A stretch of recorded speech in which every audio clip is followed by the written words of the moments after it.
24/7 news TV. Big boss హౌస్లో first week గడిచిపోయింది. బేబక్క అనే కంటెస్టెంట్ ఎలిమినేట్ అయిపోయింది. నాగార్జున ఇస్తున్న హింట్స్ ఏంటనేది ఈ రోజు మనతో పాటు డిస్కస్ చేయడానికి బిగ్ బాస్ అనలిస్ట్ పరిటాల మూర్తి గారు మనతో ఉన్నారు. ఆయన్ని అడిగి మరిన్ని విషయాలు తెలుసుకుందాం. నమస్తే సార్. నమస్తే అమ్మా. ఇప్పుడు బేబక్క ఎలిమినేషన్ ని ఎలా చూడాలి? ఫెయిర్ గా జరిగిందంటారా? నాకు తెలిసి బేబక్క ఎలిమినేషన్ ఫెయిర్ గానే జరిగింది. ఓకే.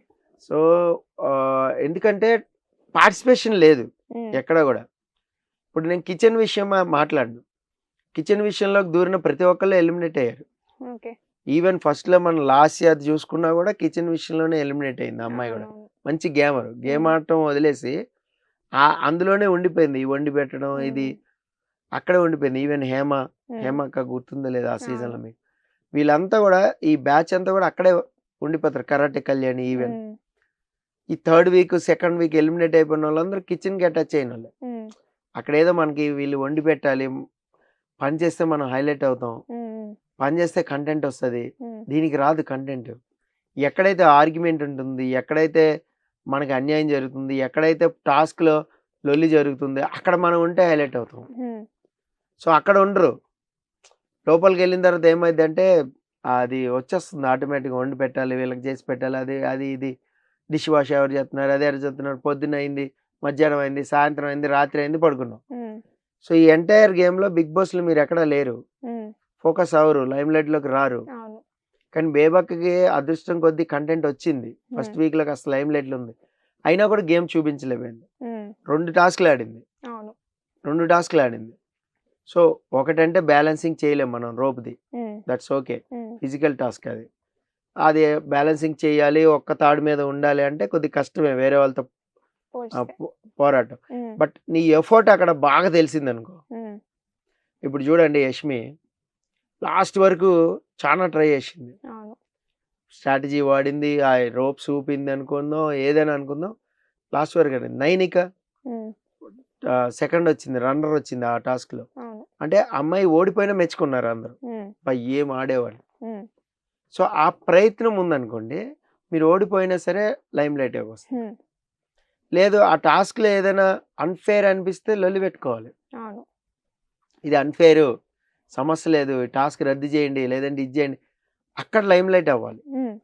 ఇంకో టాస్క్ వచ్చింది, కోన్ పట్టుకుని జంప్ చేస్తూ కోన్స్ సెట్ చేయడం.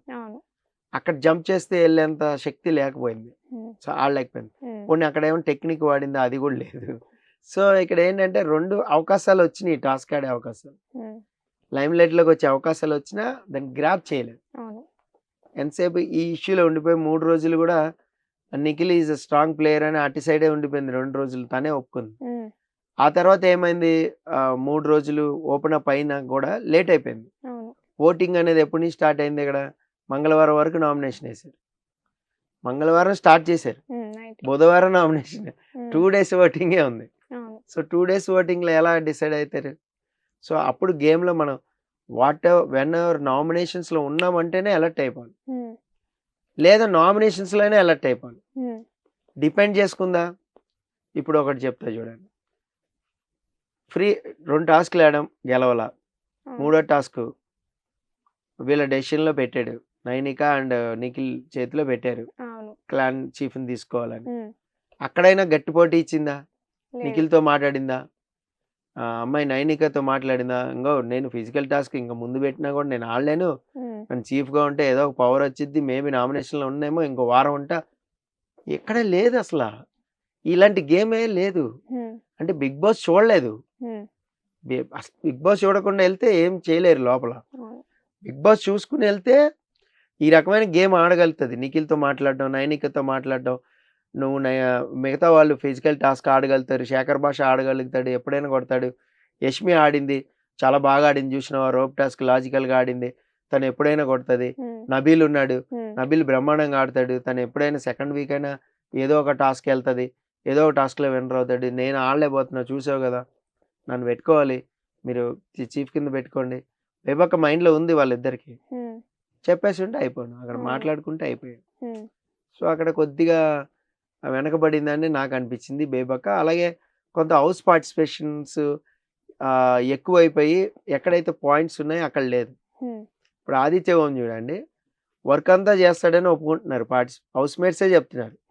అవును. అందరితో కలిసిపోయారు, మింగిల్ అయ్యారు. వాళ్ళ పర్సనల్ లైఫ్ కూడా తెలుసు అని చెప్తున్నాడు. కానీ ఎక్కడ కనపడలా. ఎందుకు కనపడలా? ఆర్గ్యుమెంట్స్ లో అసలు లేడు. ఆర్గ్యుమెంట్లో లేడు, జడ్జిమెంట్ దగ్గర లేడు, టాస్క్లు ఆడేటప్పుడు లేడు. ఈవెన్ నిఖిల్ సంచాలకుగా ఫెయిల్ అయ్యాడు. మీరు ప్రశ్నించారా? బేబక్క ప్రశ్నించిందా? ప్రశ్నిస్తే ఉండేది. అరే భలే అడిగిందే బేబక్క అని ఓట్లేసేటోళ్ళు ఆ ఒక్కరోజైనా. నువ్వు సంచాలకుగా ఫెయిల్ అయ్యావు స్వామి అని చెప్పాలి.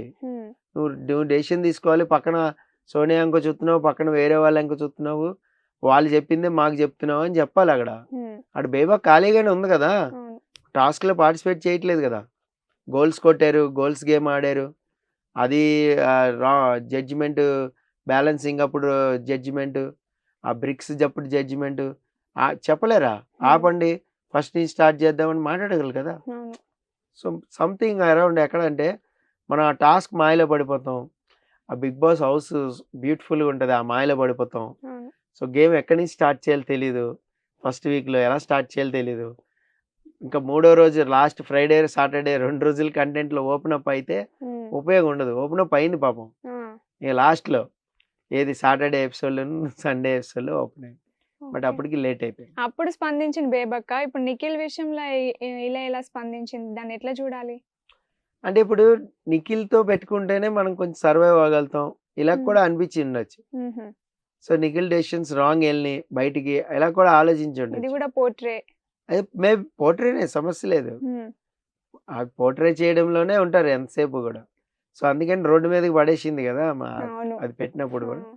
సో అట్లాగా బేబక్క గేమ్ అయితే కొంచెం గేమ్లో లేదు కాబట్టి ఎలిమినేషన్. మేబీ గేమ్లో ఉంటే ఉండేదేమో. ఇప్పుడు మణికంఠ ఎవరికి తెలియదండి, ఎందుకు సేవ్ అయ్యాడు? గేమ్లో కొద్ది గొప్ప ఉన్నాడు.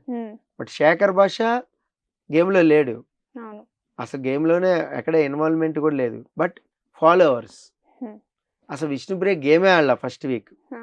బేబక్కకు కూడా డౌట్ వచ్చి ఉండొచ్చు, మరి విష్ణుప్రియ గేమే ఆడలేదు కదా ఎలా, because of social media followers. So Prithvi కొద్ది గొప్ప ఆర్గ్యుమెంట్ చేశాడు, కొద్ది గొప్ప అక్కడ టాస్క్లోని నిఖిల్ జడ్జిమెంట్ రాంగ్ అన్నాడు. బాడీ అంటే బాడీ మొత్తం స్వింగ్ చేయాలి, లూప్ ఊపులో అక్కడ పోరాడాడు, అక్కడ ఆర్గ్యుమెంట్ చేశాడు. ఇతను ఏదో బాగా మాట్లాడుతున్నాడు అని కొంచెం ఆ ఒక్కరోజు ఓటింగ్ అనేది పడింది. సో ఇలాగా 4-5 సోషల్ మీడియాలో ఫాలోవర్స్ కొద్దిగా సేవ్ అవుతున్నారు. ఎక్కడైతే మనకు ఫేమ్ లేదో అక్కడ మనం సోషల్ మీడియాలో మనకి అంత ఓటింగ్ పడదని మనకు తెలుసో అప్పుడు మన గేమ్తోనే కొట్టాలి. ఇప్పుడు బేబక్క ఆరోపణల వల్ల నిఖిల్ గేమ్ ఏమైనా చెడిపోయే అవకాశం ఏమైనా ఉందా? అండ్ హౌస్ మేట్స్ కూడా నిఖిల్ని టార్గెట్ చేసినట్టే అనిపించింది. నువ్వు మాట్లాడలేకపోతున్నావు, లోపలనే పెట్టుకుంటున్నావు, దీన్ని ఎలా చూడాలి? నిఖిల్ గేమ్ డిస్టర్బ్ అయితే అవదు. యాక్చువల్గా తన క్లాన్ పటిష్టంగా ఉండుంటే మాత్రం నిఖిల్ గేమ్ డిస్టర్బ్ అయ్యేది. ఎందుకంటే టాస్క్లో అక్కడ మణికంఠ ఉండేవాడు, సోనియా ఉండేది. వీళ్ళిద్దరూ కూడా భిన్న ధృవాల్లాగా ఉండేవాళ్ళు, ఇక్కడ రైట్ లెఫ్ట్ అన్నట్టు. వాళ్ళిద్దరిని పెట్టుకుని గేమ్ ఆడటం కష్టం అన్నాడు. సో ఇప్పుడు క్లాన్లో తక్కువ సభ్యులు ఉన్నారు కాబట్టి అతను పార్టిసిపేట్ చేసే అవకాశం దొరకలా. సో సేఫ్ అయ్యాడు.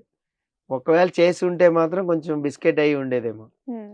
సో నిఖిల్ గేమ్ మారుస్తాడని నేను అనుకోను, ఎందుకంటే తను ఎలా ఉన్నాడో అలాగే గేమ్ ఆడతాడు, అందులో డౌట్ లేదు.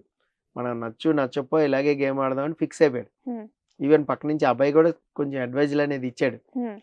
సో గేమ్ అయితే మార్చడు. ఇప్పుడు నామినేషన్స్ ఏమైనా ఫైర్ అవుతాడేమో చూడాలి. Okay sir, thank you sir. Thank you.